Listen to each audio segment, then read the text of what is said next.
All right, Isaiah 1. So this is a vision of Isaiah, son of Amos. He saw this concerning Judah. So verse 2.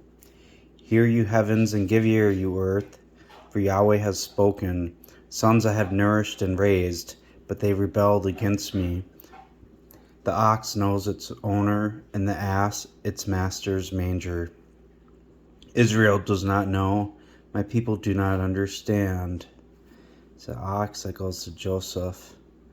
And the ass in its master's manger. Didn't Jesus ride in on a donkey? They're both of Joseph. Isaiah 63:16. Doubtless you are our father, although Abraham was ignorant of us and Israel does not acknowledge us. You, Yahweh, are our father, our redeemer. Your name is from ages past. So, and if you actually do look back through here, he's talking about, like the messenger of his presence saved them, and Moses, where they he stationed his Holy Spirit among them.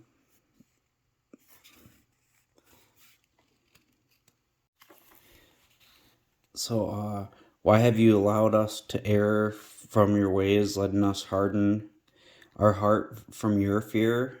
Fear the Lord. But for your servant's sake, bring back the tribes of your inheritance. The gathering. Your set apart people have possessed it for only a little while. Our adversaries have trodden down your sanctuary. We are from of old. You did not bear rule over them. They were not called by your name. And think of that, Matthew 24. And just in 23 before that, he says, you won't see him until you say, exalted is the man coming in the name of the Lord. And then you hear the future event, and you're going to see one who's going to come, die, be resurrected, and then there's going to be a gathering, and then you see that same type of language happening in here. So, back in Isaiah 1, so where we left off, now verse 4. Woe, offending nation, a people laden with sin, a seed of evildoers, sons of corruption. They have forsaken Yahweh himself. They have despised Quash of Israel, set apart one of Israel. So kind of like how I just referenced Matthew 24, and it also says in there, woe to you with child who gives suck in them days. Think of the Revelation 12 sign, that child clothed with the sun, moon, and stars, waiting to be delivered. So, it's that one in Zion, in Israel, that's going to come out and be killed. They trodden down the sanctuary. But, so they have turned their backs. Remember, concerning Judah,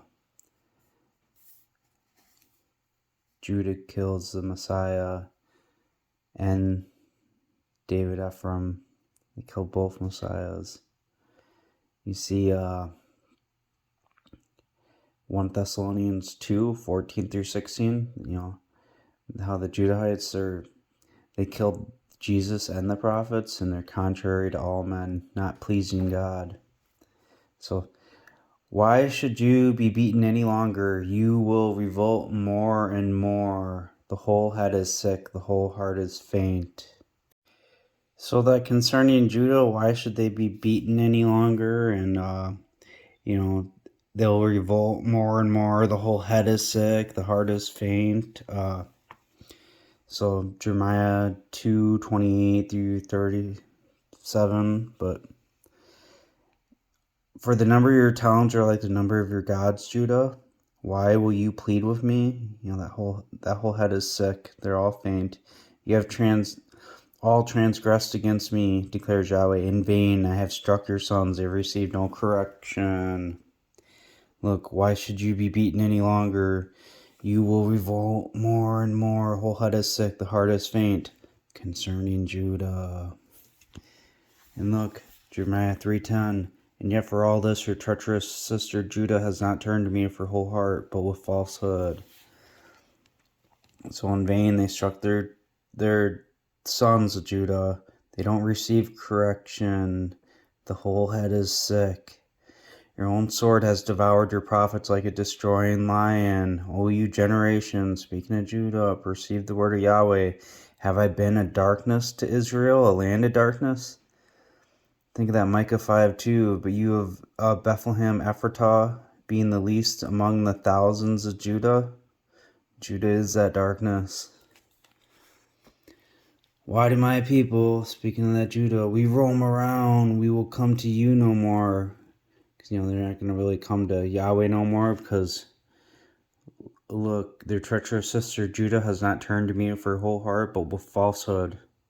That's why she ends up saying, go and proclaim the words to the north, saying, submit backsliding Israel. Nothing to Judah, because can a virgin forget her ornaments, or a bride her attire? Yet my people have forgotten me for days without number. Why do you ornament your way to look for love, Judah? For this reason you have even taught your ways to wicked women. That's them proselyting them, and you can even see examples of that in the time period of like Kings and like in the Book of Chronicles and such. How Israel had statutes that Judah made.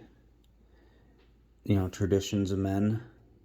And on your skirts is found the blood of the lives of helpless innocent people. I have not found it by searching, but it is on all these skirts. Yet you say, because I am innocent, surely his anger will turn from me. As you will see, I will enter into judgment with you, because you say I have not sinned. That's of Judah.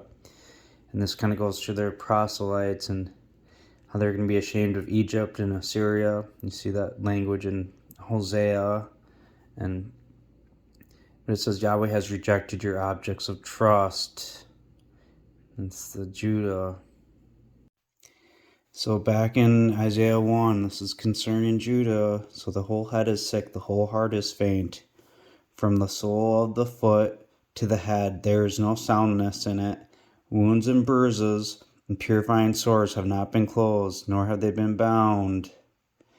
And is it Isaiah 8 where it says, bind up the testimony? And obviously, we know Jesus doesn't come from the tribe of Judah. No testimony bound up in there. It's of the house of Joseph. Like they don't receive correction in Judah. Nor soothed with ointment. Jesus had ointment put on his head before he was crucified. But anyways. Your country is desolate. And said Matthew 23. Where Jerusalem, Jerusalem, how I have longed to gather you like a bird gathers chicks under his wings, but you have not been willing. See now your house is left desolate to you. But your cities are burned with fire. Remember, they're like the possessors from Ezekiel 35 and 36. I kind of spoke about it in another video and made the connections, how that's Judah, and they're the possessors. Foreigners devour your soil before you, laid waste as if they're overthrown by foreigners, and the daughter of Zion is left like a shelter in a vineyard. I think that master of the vineyard, when I say, oh, let's kill him, from the parable Jesus spoke of, but like a hut in a garden of cucumbers, like a besieged city. Unless Yahweh Sabaoth had left us a small remnant, we would have been like Sodom and Gomorrah. Matthew 24:22, and if those days were not cut short, all flesh would not be saved, but for the sake of the elect, those days will be cut short. Alright, back in Isaiah, where we left off, we finished verse 9. Now verse 10, hear the word of Yahweh, you rulers of Sodom, give ear to the law of our Elohim, you people of Gomorrah. This is concerning Judah. And that is right over in the territory that Judah had, in that valley of Hinnom, and over in that area down there in the south. For what purpose is the mass of your sacrifices to me, Jesus and Ephraim? Declares Yahweh, I have had enough of the burnt offerings of rams and the fat of fed animals, and in the blood of bulls or lambs or male goats I take no delight. There's that dualism to them, because obviously they're still sitting there doing those sacrifices today. They even did a public one like not too long ago, I remember.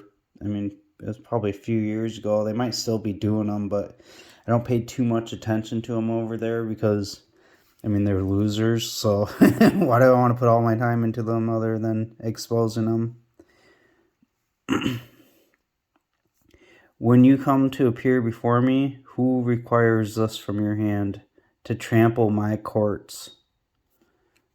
So that said Joseph, the Manasseh, and Ephraim. Do not add to bringing worthless gift offerings. Incense is an abomination to me. The new moon and Sabbath, the calling of convocations, I cannot endure your emptiness and assembly. I think they'd be doing God a service calling them. But your new moons and your appointed festivals, I myself loathe. They are a burden to me. I am weary of enduring. Even when you spread out your hands, I will hide my eyes from you. Yes, when you multiply your prayers, I will not hear. Your hands are full of bloodshed. This is concerning Judah. Remember that Jeremiah 2:28-35, and it talks about them being a destroying lion. All innocent bloodshed is on them.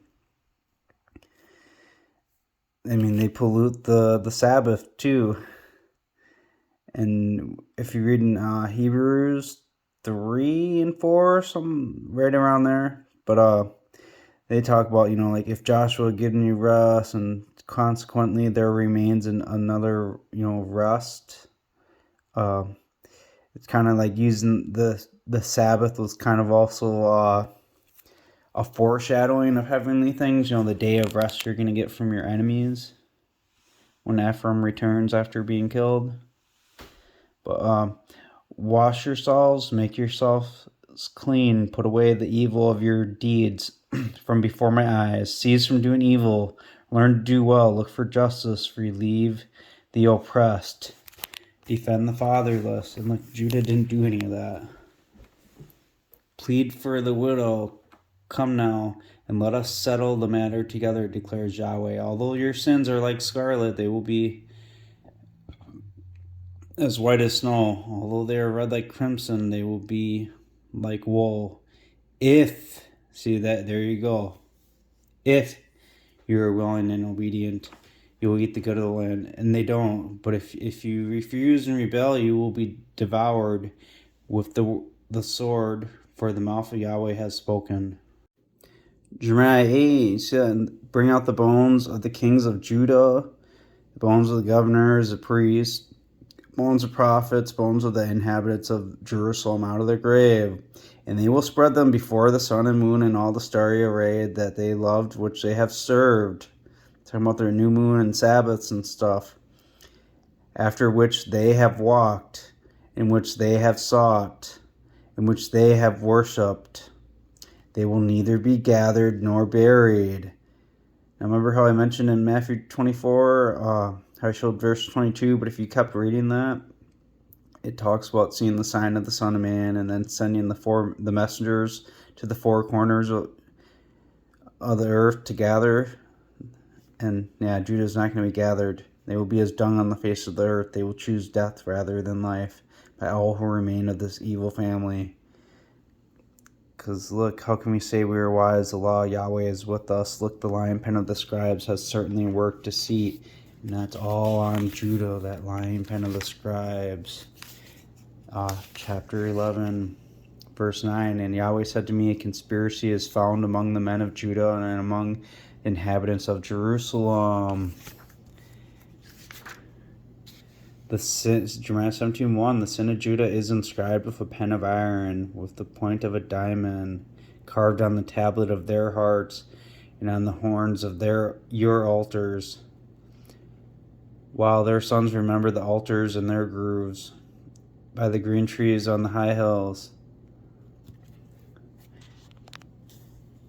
And then you can see how, like, the blessed man who trusts in Yahweh and whose confidence is Yahweh, he will be like a tree planted by waters.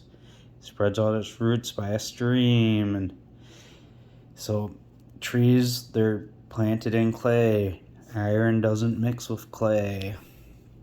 A throne glorious and high from the beginning is the place of our sanctuary, Yahweh Mikvah Israel, hope of Israel. All who forsake you will be ashamed. Those who depart from me will be written in the ground, because they have forsaken Yahweh, the fountain of living waters. Alright, back in Isaiah 1:21, how the faithful city has become a whore. Kind of makes me think of that Hosea. There's whoredom in Ephraim, but she was full of justice, but this is concerning Judah, so righteousness lodged in her, but now murderers. So maybe that's kind of like a thing of that house of Ephraim, like the city, it's full of people, the house of Ephraim. And then the house says of Judah and Jeremiah that they taught their ways to wicked women, the ones that aren't like the remnant, because the thief only comes to steal, kill, and destroy. Murderers, concerning Judah. But yeah, sometimes this stuff can be a little tricky to discern. So, but your silver has become dross, your choice wine is diluted with water, and your nobles have knaves and companions. And it's kind of funny too, your choice wine is diluted with water. It makes you think when they pierced Jesus and the water and blood came out. And obviously they were like, oh, let his blood be on our hands, when they were, brought him to the leaders to get him killed. But your nobles are knaves and companions of thieves. Everyone loves bribes and pursues rewards. They do not give justice to the orphan, nor does the case of the widow come before them. Therefore says Ha Adon, Yahweh Sabaoth, Avir of Israel, alas, I will rid myself of my adversaries. That's Judah. This is concerning Judah. And I will avenge myself on my enemies. Remember 1 Thessalonians 2:14-16. How Judah, they killed Jesus and the prophets. They're contrary to all men, far from God. And I will turn my hand against you and purge away your dross as with potass. Isaiah 9:21, Manasseh, Ephraim, and Ephraim, Manasseh, together they will be against Judah. Concerning Judah, and I will turn my hand against you. Think of that. Ezekiel 21, where they despise the scepter of his son, Jesus, and then that scepter it's handed off to the hand, Ephraim. So Manasseh, Ephraim, they'll be against Manasseh, Ephraim, Ephraim, Manasseh, together they'll be against Judah. The first will be last and the last first. But many are called, few are chosen. So take away all your alloy, and I will restore your judges as at the beginning, and your counselors as at first. Afterwards you will be called a city of righteousness, a faithful town. Now that's going back to that city from verse 21, becoming a whore. How Ephraim has become a whore from Hosea. Whoredom is committed in her. Judah taught their ways to wicked women. So Zion, with justice, will be redeemed, and those of her who return with righteousness. And the destruction of the rebels and sinners will be together, and those who forsake Yahweh will be consumed, because they've forsaken the living waters. From that Jeremiah 17. And they will be ashamed of the oaks, and you have delighted in, and you will be confounded. Because it makes me think too that Matthew 25, I think, when the bridegroom comes with the 10 virgins, the foolish ones say, oh, let us buy oil from you, and they say, not so, go to them who buy and sell oil. That's those in the church buildings. They're the ones that buy and sell that oil, the knowledge. They supposedly think they have the Spirit. Those foolish ones don't believe about David Ephraim. They are forsaking Yahweh, the living waters, because Jesus had to build the house. He's in his house. You forsake him, You are going to those who buy and sell in the church and listening to their doctrines that are Judaized with the iron pen of Judah saying Jesus is of Judah.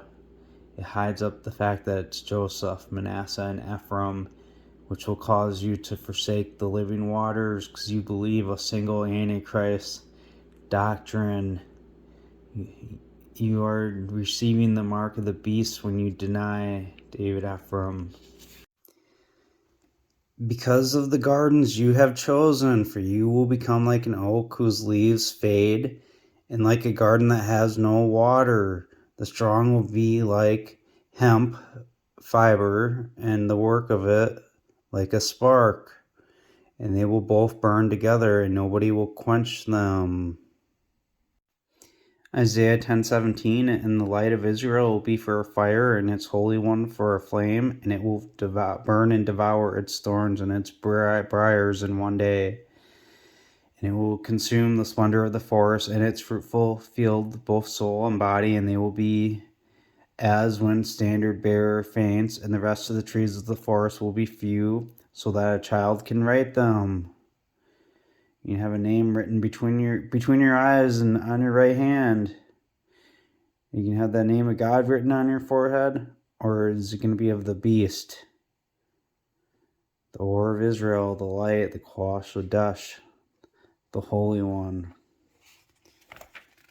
Let me go back to here. The sin of Judah is inscribed with a pen of iron. So then when you get down to verse 5, Yahweh says this: cursed is the strong man who trusts in man and makes flesh his arm. That's like you trusting in Judah. With their flesh arm, they wrote with the lying pen of the scribes, changing the line of the birthright from Joseph to Judah, hiding away David Ephraim, and making you think that Jesus was all alone and that he wasn't building a house. Like 2 Samuel says he would build a house. But cursed are you if you trust in man. The mark of Cain is between your eyes. Now you've heard this message and seen it and still hate it, you'll have no cloak for your sin. So whose heart departs from Yahweh? Because you see in Genesis 28, at the top of the ladder stood Yahweh, but you find out how that stone was the house of, that he poured oil on that stone, saying, oh, this is the house of Yahweh and the gate of the heavens, because it's the temple that was built, not made by hands. So it's David Ephraim, the one with the birthright. For he will be like a juniper in the desert, and he will not see when good comes, so when the hair comes, but he will be in habit parched places in the wilderness. They're going to be in those church buildings and stuff, and just teaching more bull crap. A salt land that is not inhabited. Yeah, they can be the salts of the world, but they're not going to be eaten. They're not, like Ephraim or like his witnesses. But you know what? Blessed will be the man who trusts in Yahweh, and his confidence is Yahweh. For he will be like a tree planted by waters, and is planted in clay. Iron does not mix with clay. And it spread out its roots by the stream, and it will not fear when heat comes, but its foliage will be green, and it will not be distressed in the year of drought, nor will it cease from yielding fruit. The heart is deceitful above all things, and is incurable. Who can know it? Judah only turns with falsehood. They haven't turned with their whole heart. Jeremiah 3:10. But I, Yahweh, search the heart. I test the kidneys to give to every man in keeping with his ways, and keeping with the fruit of his deeds, as the partridge broods and does not bring to hatch. So he who gets riches and not rightly will leave them in the midst of his day, and at his end he will be a fool. And those collecting tithes. No. A throne glorious and high from the beginning is the place of our sanctuary. Yahweh Mikvah, hope of Israel. All who forsake you will be ashamed. Those who depart from me will be written in the ground, because they have forsaken Yahweh, the fountains of living water. Heal me, Yahweh, and I will be healed. Save me, and I will be saved, for you are my praise. Now you see that in here? The destruction of rebels, but this, concerning Judah and Isaiah 1, their sin, iron pen, and all that. The destruction of rebels and sinners will be together, and those who forsake Yahweh will be consumed. For they will be like the oaks. Be ashamed of the oaks you have delighted in, and you will be confounded because of the gardens you have chosen. So yeah, the planted. You got those ones planted on the east of the garden, and those other ones that sprung up. You see the contrast, with Jeremiah, how the blessed will be the one like planted by waters, and the other ones, by that man of arm, that son of Judah, the iron pen, those other oaks. For you, all who forsake Yahweh will perish. They'll be written in the ground. So, for you will become like an oak whose leaf fades, and like a garden that has no water. And the strong will be like a hemp fiber, and the work of it will be like a spark, and they will both burn together, and nobody will quench it. Matthew 25, at that point, the kingdom of the exalted will be likened to 10 virgins who haven't taken their torches. Yeah, that spark starting, the light of Israel afire, the Holy One aflame. It's of Joseph. But who went out to meet the bridegroom? But 5 of them were prudent, and 5 were foolish. Those being foolish, having taken their torches, took no oil with them. But the wise took oil in their containers with their torches. They had the truth. But the bridegroom lingered, and they all became drowsy and went to sleep. But at midnight, an uproar arose. Look, the bridegroom's coming, come out to meet him. Then all those virgins woke in, and they trimmed their torches. But the foolish said to the wise, give us some of your oil, because our torches are being snuffed out. That's just them. They're going against them, really, because they're saying it's Judah, but the wise, they know that it's Joseph, Manasseh, and Ephraim. The wise though answered, saying, in case there might not be enough for us and for you, rather though, go for yourselves to those who sell and buy. Because look, they weren't believing the wise when the wise tell them about Ephraim. But as they went their way to make the purchase, the bridegroom came. See, you can't buy and sell without the mark of the beast.